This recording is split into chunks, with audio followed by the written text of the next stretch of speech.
بسم الله الرحمن الرحيم، والصلاة والسلام على سيدنا وحبيبنا وشفيعنا المصطفى محمد وعلى آله الطيبين الطاهرين وأصحابه أجمعين.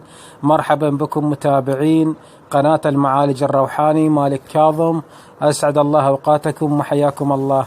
اليوم نأخذ جولة صغيرة عن منع الحمل وسقوط الجنين، لأن بعض النساء تعاني من سقوط الحمل، وهذا يسبب عامل نفسي سيء ومحبط للمرأة التي تتمنى أن ينتهي حملها بسلام. وطبعا الفترة التي تهدد الحمل بالإسقاط تكون من الشهر الثاني إلى الشهر الخامس أو السادس. أفضل شيء لحفظ الطفل من الإسقاط هو حمل الحرز، وهذا للأسف محرم عند بعض من الدول العربية نتيجة لتجمد عقلهم مع تفهم الدين والأحاديث النبوية.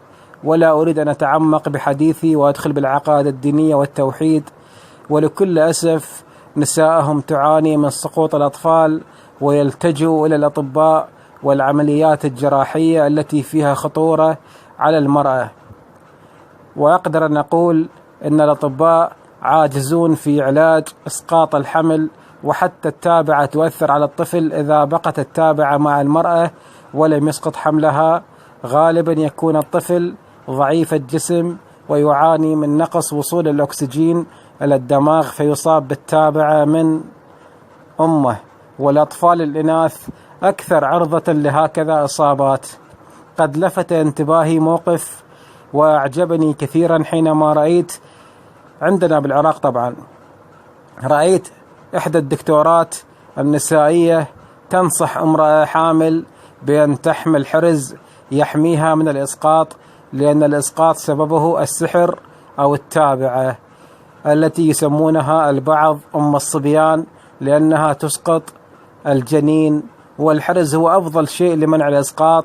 طبعا الحرز ليس كل حرز يعطي المفعول المطلوب، فهذا يعتمد على تقنية عمل الحرز، وهذه تعتمد على شطارة الروحاني. والأفضل للمرأة أن تتعالج من التابعة قبل الحمل، لأن الحرز هو مجرد حاجز يمنع التابعة من الوصول للجنين وللمرأة، وليس علاج نهائي. وأيضا الاستماع على الرقيات يساعد في إضعاف التابعة وطردها وسجنها. على العموم أدعو من الله أن يحفظنا ويحفظكم من شر خلقه.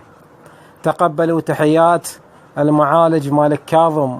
نعالج بالرقية والأعشاب، نعالج من بعيد ومن قريب، علاج السحر والمس والتابعة وجميع الأمراض الروحانية، وعلاجنا بالمقابل، ورجاء عدم الدخول للخاص وتطلبوا مني الكشف والعلاج بالمجان، لأني لا أعمل بالمجان أبدا، وكل علاجي بالمقابل. فلا داعي أن تحرجوا أنفسكم، إن كل ما أنشره هنا على اليوتيوب هو لكم وبالمجان، أما عملي الشخصي فكله بالمقابل، لأن العلاج عملي وليس هوايتي.